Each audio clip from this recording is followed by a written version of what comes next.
don't know what to say, so I'm not gonna say anything. If you guys have been watching since yesterday, I decided, well, I had this conversation with my leaders, and the advice was to basically start every morning off with the prayer. Sorry, and then after starting with the prayer, can you see me? Can you see? Oh, I can't see me. Start every day off with the prayer and let the Holy Spirit lead. I'm in a transformationary period with my faith right now, and right now I just need God to align me with his purpose and align me with these zam. So if you're in the same space emotionally where you just feel stuck and you just need God to align you with his purpose, then this prayer is for you. It's not going to be long. It's just going to be, I'm going to let the Holy Spirit talk and let the Holy Spirit lead. And if you're watching for whatever reason, please know that you're not here by mistake, and that if the devil is telling you that you need to leave this, then it could probably be because this prayer will unlock some things financially in your life, and he wants to prohibit you from getting them. So please understand that the devil wouldn't fight into a meal. A dog doesn't bark. Inja does not bark into a meal. So it's not for everyone. But if you're here, then it's for you. I'm gonna just lay my hand. Baba ngegama lika Jesu, wena uNkulunkulu, there's no other God above you. You are God. We thank you, Lord Jesus, ukuthi ekuseni sisavukile ingomusa wakho ngothando lwakho akusikona ukuhlakanipha kwethu. Nkulunkulu amangcwele njengoba ngiza kuwe ngiza ngomoya ophansi who's depleted. Inhlanhla yami ayikho, ibusiso zakho engiyidingayo. I'm nothing but just a vessel, Lord Jesus Christ. I have been used by everyone. Now ngicela Nkosi uJesu ukusetshenziswa wena. Ngiyacela uNkulunkulu amandla ungifundise to serve you without ucabanga ezinye izinto, to serve you without ukungabaza, to serve you moya ongcwele in completion. Yonke into uNkulunkulu amandla engibhekisa to other alternative methods and ways of thinking, because angikwethembi. Ngiyacela Nkosi uJesu ukuthi ungihlenge kona. Ngicela ungene to the root cause of iy'nkinga zami and penetrate with your Holy Spirit.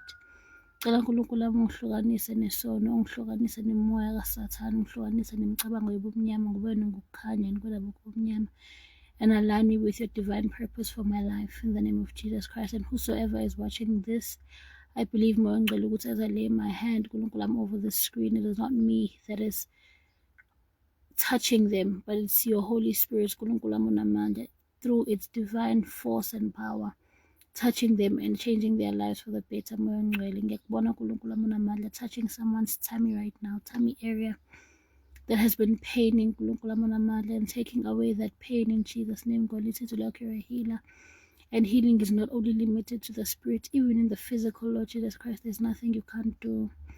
Ngiyacela uNkulunkulu amandla, all the souls that you have sent to me ngegama lika Jesu, that they may be saved, uNkulunkulu, that I can be used as a vessel for you to save them. Ngiyacela moya ongcwele for you to intercede on my behalf ey'mpilweni zabo nasey'nhliziyweni zabo, Nkosi uJesu, ukuthi any stumbling block levimba uNkulunkulu amandla ukuthi ngishumayela kubo bese bayaphenduka. Ngiyacela Nkosi uJesu kuba wena ongenelelayo, ngicela ukhulume nenhliziyo zabo, Nkosi uJesu, njengoba umhlabeleli esho ethi wenhliziyo mawuhlakaniphe, zikuhaqile izitha zakho, zivukela wena. Ngiyacela Nkosi uJesu ukuthi ukhulume nenhliziyo zabo, nabo uNkulunkulu abalethe go any resentment and pain.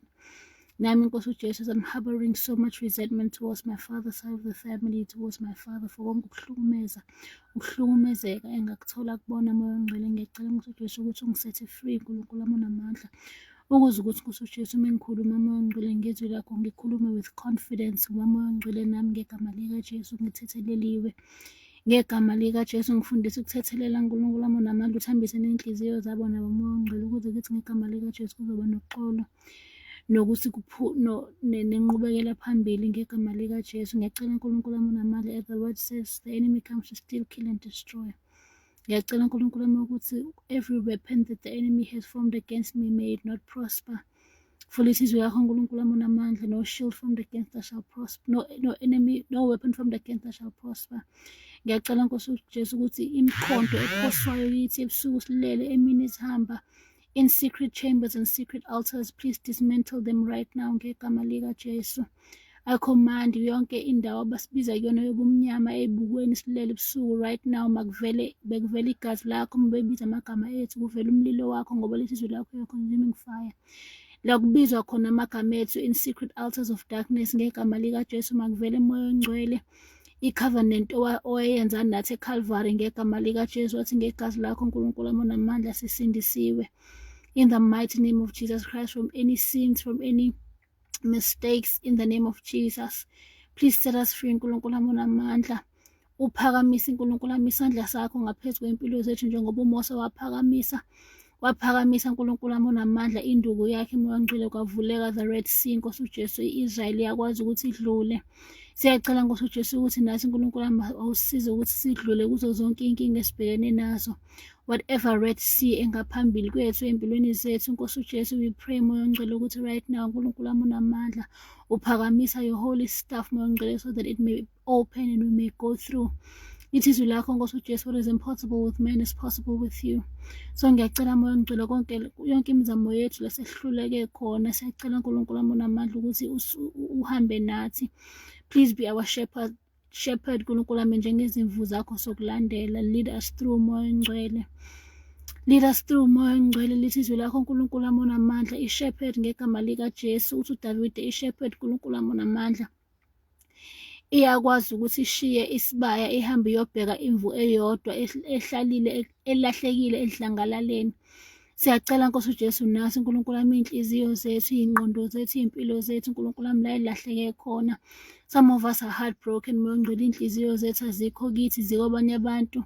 Siyacela uNkulunkulu wami ukuthi usilandele zona Nkosi uJesu, ukuze ukuthi siyiphelelise kuwe ngegama lika Jesu Kristu waseNazaretha. I pray uNkulunkulu wami onamandla, ngizwa iy'nyembezi uNkulunkulu wami zigcwala amehlo ami ngegama lika Jesu ekuseni.